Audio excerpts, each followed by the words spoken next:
بعد آپ نے شفقت فرمائی، جزاک اللہ۔ جناب یہ چیئرمین، جملہ جو ہے نا، جی مجھے شعر تو نہیں آتے، لیکن براوی کا شعر سنا طالب دیں آج۔ علمی کے زمانے میں ایک شعر جو زبان زد عام تھا، اور اس وقت سوویت یونین بھی اپنے جوبن پہ تھا، اور امریکہ اور اس کے اتحادی، اور اس ماحول میں ہماری سیاست ہوا کرتی تھی، اور ظلم و جبر اور مارشل لاؤں کی زیادتیاں بھی دیکھی ہم نے۔ اس دور میں ہم کہتے تھے نہ یزید کا وہ ستم رہا، نہ زیاد کی وہ جفا رہی، اب تو شاعر ہو گئے ہیں۔ رہا تو نام حسین کا جسے زندہ رکھتی ہے کربلا۔ آج ہم اس بات پہ اظہار خیال کر رہے ہیں کہ بی بی مریم نواز پہ جو حکومتی دہشت گردی اور پولیس کی دہشت گردی اور حملہ ہوا ہے، ایک تو میں جمعیت علماء اسلام کی طرف سے اس واقعے کی شدید مذمت کرتا ہوں۔ یہاں مسلم لیگی نمائندے نے، مشاہد اللہ صاحب نے بڑے اشعار پڑھے۔ میں کہنا چاہتا ہوں مسلم لیگی بھائیوں سے، اشعار پڑھنے کا وقت گزر گیا۔ اگر آپ مریم کو بیٹی بھی کہتے ہیں کہ یہ میاں نواز شریف صاحب کی بیٹی ہے، آپ اسے بہن بھی کہتے ہیں، ہم سب کی بہن ہے، آپ اسے ماں بھی کہتے ہیں، اس ماں پہ حملہ ہوا، اس بیٹی پہ حملہ ہوا، اس بہن پہ حملہ ہوا، آپ نے کوئی شاہراہ بند نہیں کی؟ آپ اتنے گھبرا چکے ہیں؟ پورا ملک لاک ڈاؤن ہونا چاہیے تھا، آپ یہاں شعر پڑھ کے اور گزارا کر کے چلے جاتے ہیں، اور جتنے مصلحت کا شکار ہو جاؤ گے عباسی صاحب، اتنے ہی تم پہ حملے ہوں گے۔ پیپلز پارٹی کے دوستوں سے بھی میں کہنا چاہتا ہوں، آج تم نے ایف ٹی ایف کے دباؤ پر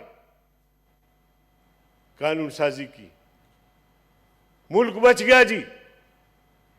بھائی تم تاریخ پڑھو، دیکھو ملک گرے لسٹ میں پہلے بھی گیا ہے، ملک بلیک لسٹ میں پہلے بھی گیا ہے، لیکن اس وقت کی حکومت کے سربراہوں نے اعصابی جنگ لڑی، کھیلا ان سے، اور گرے لسٹ سے بھی نکلے، بلیک لسٹ سے بھی نکلے۔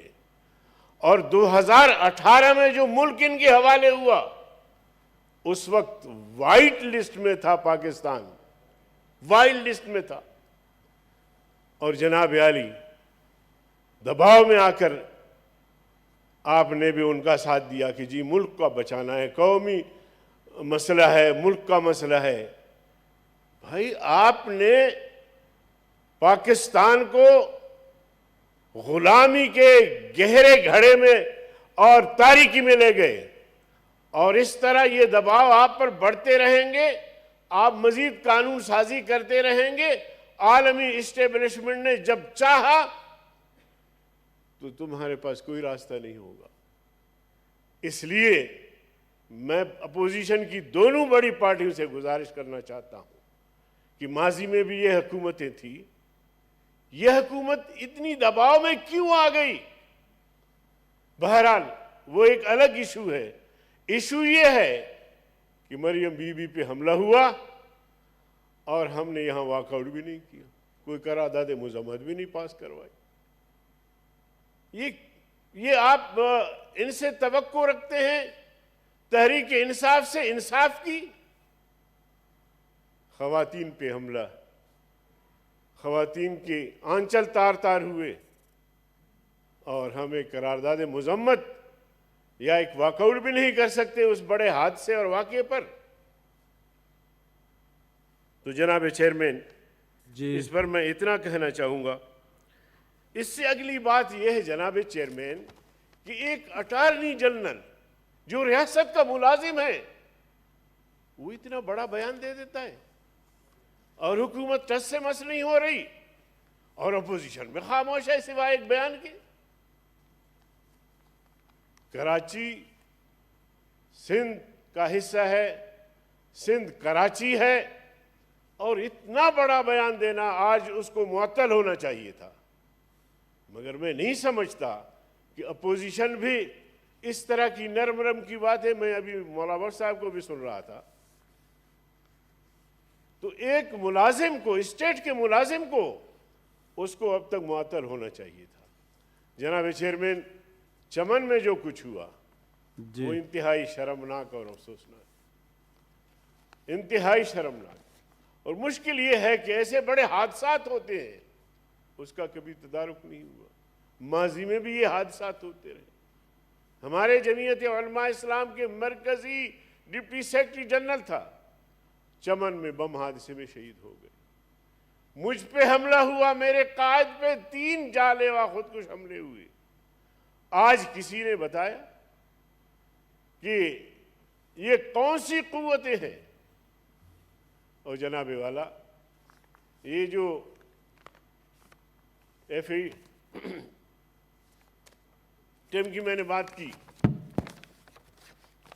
جناب ایف اے ٹی ایف کی بات کی, ایف اے ٹی ایف نے جو دباؤ ڈالا ان میں انڈیا بھی شامل ہے.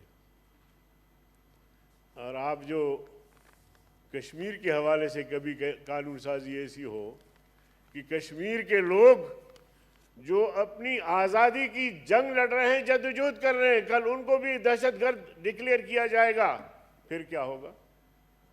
جبکہ اقوام متحدہ کا آئین دستور یہ کہتا ہے کہ کوئی شخص کسی شخص پر, کوئی ملک کسی ملک پر اگر بلا جواز حملہ کر دے, بلا جواز حملہ کر دے, اس شخص کو, اس قوم کو, اس فرد کو جو ہے وہ جواب دینے کا حق پہنچتا ہے. جیسے کہ عراق کے لیے اقوام متحدہ نے ایک ٹیم تشکیل دی, اس پر الزام تھا کہ عراق میں جوہری اسلحہ بن رہا ہے, عراق جوہری اسلحہ بنا رہا ہے. اقوام متحدہ کی ٹیم یہاں سے گئی, پورے عراق کا چھان مارا, اسے کوئی چیز نہیں ملی, کوئی ایسے آثار نہیں ملے کہ جوہری اسلحہ بن رہا ہے. تو اقوام متحدہ کی اس ٹیم نے جا کے رپورٹ کی کہ جی وہاں ہم نے کوئی چیز نہیں دیکھی, کوئی چیز نہیں دیکھی. تو اقوام متحدہ نے فیصلہ دیا کہ عراق پر حملہ اس وقت بلا جواز ہوگا. جرمنی میں بھی ساتھ دیا, بہت سارے ممالک نے بھی کہا کہ ہماری رائے بھی یہی ہے, لیکن امریکہ قوت کے بلبوتے پر ان پر حملہ کر دیا. تو میں نے ان سے کہا کہ دیکھیے, کشمیر جو کشمیری ہے اپنا جنگ خود لڑ رہے ہیں, افغانستان جو اپنا جنگ خود لڑ رہے ہیں, اور اسی طرح فلسطین اپنا جنگ خود لڑ رہے ہیں. اور آپ بتائیں کہ اس آئین اور اس دستور کے حوالے سے ان کو اپنی دفاع کا حق پہنچتا ہے یا نہیں؟ لیکن جناب والا, آج تک طاقت کے بلبوتے پر نہ افغانستان کے افغانیوں کے حق تسلیم کیا گیا, نہ کشمیریوں کے حق تسلیم کیا گیا, نہ ہی جناب والا فلسطینیوں کے حق کو تسلیم کیا گیا کہ ان کو دفاع کا حق پہنچتا ہے. تو کل اگر یہ آپ ایف اے ٹی ایف کے ذریعے جو دباؤ قبول کر رہے ہیں, جس میں ہندوستان بھی شامل ہے, کوئی ایسا قانون سامنے آئے, آپ تو جناب علی صرف اشارے پہ ڈھیر ہو جاتے ہیں نا. تو پھر کیا ہوگا؟ پھر کشمیریوں کا کیا ہوگا؟ یہ ہم رونا دھونا کریں گے, 5 اگست منائیں گے, 5 فروری منائیں گے, یا اس سے آگے بھی ہمیں کرنا ہے, ہمیں جانا ہے؟ تو جناب والا, میں پھر سے اس بات کو دہراتا ہوں کہ جو حادثہ بی بی مریم کے ساتھ ہوا ہے, اس کی جتنی بھی مذمت کی جائے وہ کم ہے, اور میں اپنے پارٹی کے ساتھ اس ہاؤس سے واک آؤٹ کرتا ہوں. جناب barrister Mohammad Ali Saif. Leader of the opposition کچھ کہنا چاہ رہے ہیں. جی جی راج صاحب. شکریہ جناب چیئرمین.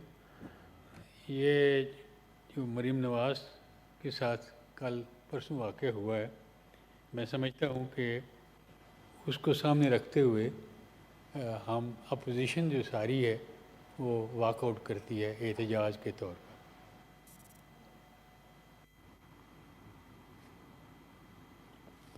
جی سیف صاحب. بسم اللہ الرحمن الرحیم. چلیں واک آؤٹ کا خیال اپوزیشن کو آیا، دیر سے آیا، لیکن چلیں مولانا غفور حیدری صاحب کا شکریہ کہ انہوں نے یاد دلا دیا. میں یہ سمجھتا ہوں چیئرمین صاحب، پہلے تو میں 2 باتیں کروں گا. پبلک